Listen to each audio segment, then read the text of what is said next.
Hello, আমি অর্পিতা। চলো তোমাদের সাথে একটা ছোট্ট মিনি ব্লগ শেয়ার করি। আজকে সকালটা শুরু হয়েছে আমার নিজের বাড়ি থেকে। আর সকালে উঠে হাত মুখ ধুয়ে রুটি আর টক দই দিয়ে করলাম ব্রেকফাস্ট। আর এদিকে মা সকাল সকাল চলে এসেছে রান্নাঘরে। আজকে বাড়িতে প্রচুর রকমের রান্না বান্না হবে।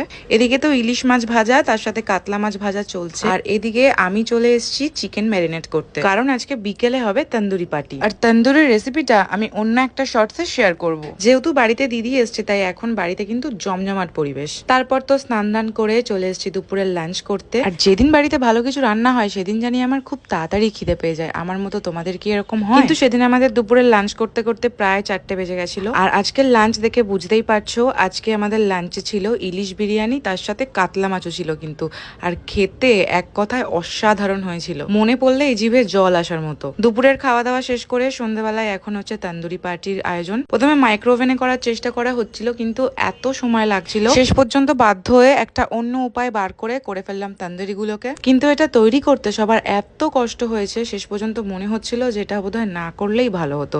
কিন্তু এটা টেস্ট করার পর মনে হলো যে না, এত কষ্ট করার আমাদের বৃথা যায়নি। এটা খেতে এত ভালো হয়েছিল, আর গ্রিন চাটনি দিয়ে তো দারুণ লাগছিল। তো চলো আজকে মিনি ব্লগটা এই পর্যন্তই। টাটা।